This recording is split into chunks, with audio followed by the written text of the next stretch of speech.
Indigenous communities in Australia should have final say over whether mining projects can go ahead on their traditional lands. So we'll go to Babu Gogineni to start with on this one. This traditional lands business, like in the US, some sacred spots, I have difficulty negotiating those concepts. Before the humans came, the land belonged to the dinosaurs. There were dinosaurs on Australian soil. It belonged to a lot of animals, and the humans drove them away and occupied some spaces. And they said, it's our land. A single point or spot which is considered sacred, I can understand. If the whole world is sacred, then you do what you do in India. You do Bhumi Puja and say sorry to the earth when you're digging, and then you go on and do your construction. I'm not fascinated. I think mining projects should have the clearance of the ecology board rather than the clearance of the indigenous communities. Yeah. Sure, yourself. So how is the situation there? I mean, see, in India,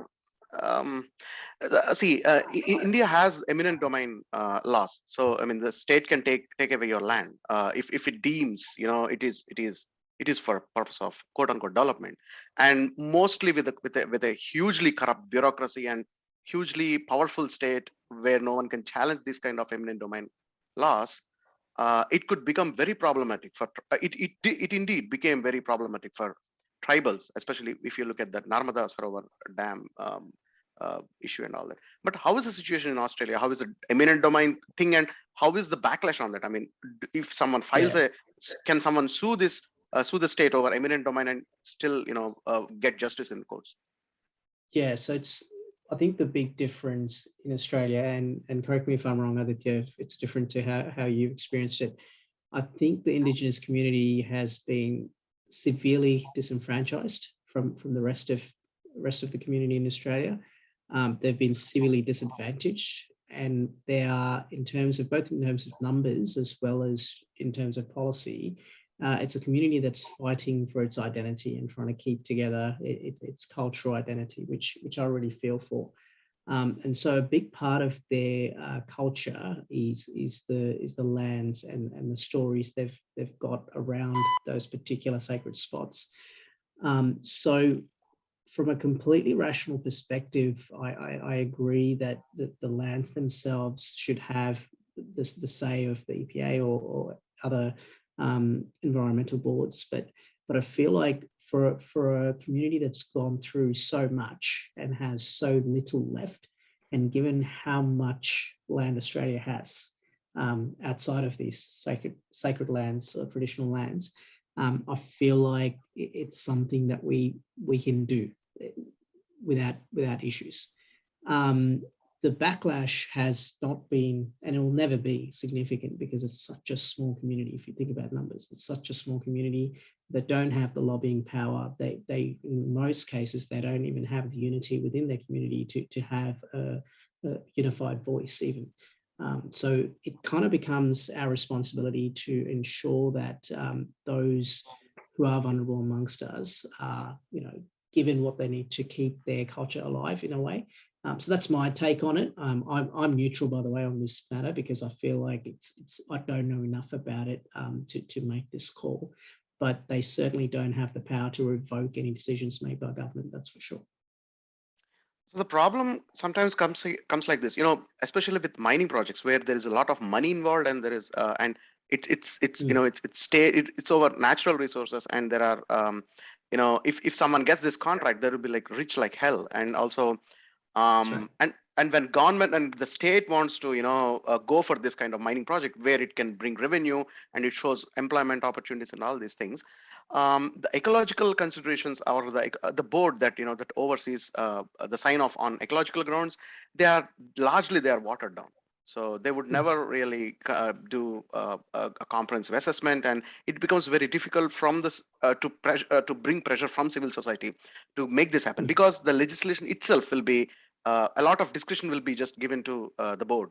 So that's how it happens. So and And one thing here, I mean, if the indigenous communities, who are living on this land, who are surviving on this land, if they are not integrated, with the diversified economy that Australia has, like it's in the case with India, a lot of tribal communities, they're not. I mean, the economy of India is not really diversified, and still within whatever the formal and informal economy that India has, tribal communities are not really integrated with them. A lot of tribal communities still are with a large of mix, like 80% of their indigenous lifestyle, and then like 20% they do like trade with others, business with others and things like that. So in such situations where where they are really vulnerable, if they don't have this land, I think it should be they should have the final say. No one can take away from them, and especially badly run boards and ecological boards, and states that have vested interest in mining projects, and where they can make a lot of money out of it, and when there is no recourse, judicial recourse. Hmm. On eminent domain, especially eminent domain is That's like right. the strongest legislation any state can, strongest power that any state can wield in today's society. So I think I would say in such cases, I think I would say strongly agree. But I think the Yeah. rest of the cases, I would say somewhat agree. Yeah, yeah, that makes sense. Aditya? I think in the recent months in WA, to my best of my knowledge, there is a company, mining company, which have done blastings just away from their sites, which has affected the sacred land of this indigenous community. So that had caused a little bit of tensions here. And then I think there was an official apology. Also, the company had been fined as well heftily. In saying this, I take the points of all these three, but I will agree with BG, and I will put my points why. Because let's say tomorrow, if you make this law and give the final say to indigenous communities, and in that land, in next 10 years, if you find a mineral that is very important for space exploration, or if you find something that is of a best use in medical sector, would you still keep the final say with them? I think the broader perspective should be for the human welfare and going forward in the development. In regards to the land, rather than traditions, I think we should look into experts and science, what they say. If they want us to dig, we should dig. If they say no, we should not dig.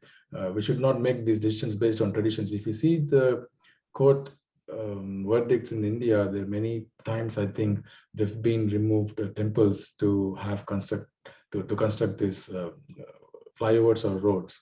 So the final say should be with the government in the consultation of ecology department.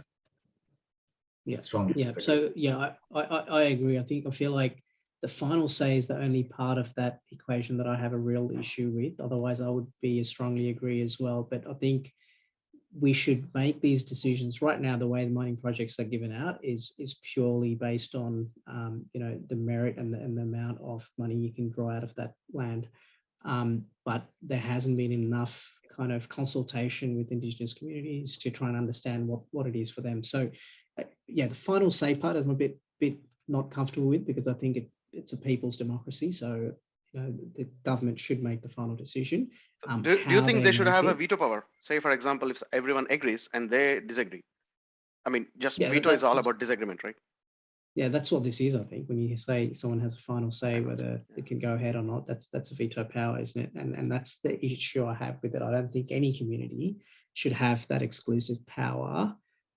But that being said, we should work with the community before we even build those projects, because Australia is a big country and there's lots of opportunities for mining. We don't need to kind of make these people feel more exploited than they have already been. Did you want to add anything else, Babu Gogineni, before we vote? Yes, I mean, a spirit of accommodation, some respect, always do things where people don't feel bad about what a nation has decided. Yeah. But I still say, agreeing with what Auditya said, public good, of which they are one part, would also be an important thing. Yeah. Australia is not a collection of indigenous communities. It's a country, it's a nation made of people of various origins today and the common interest without, to the best extent possible, hurting others. Yeah. But this can't be the only criteria. Understood. Understood. So should we go with somewhat disagree on balance? Okay, cool. 17, how much should the federal government spend on social housing?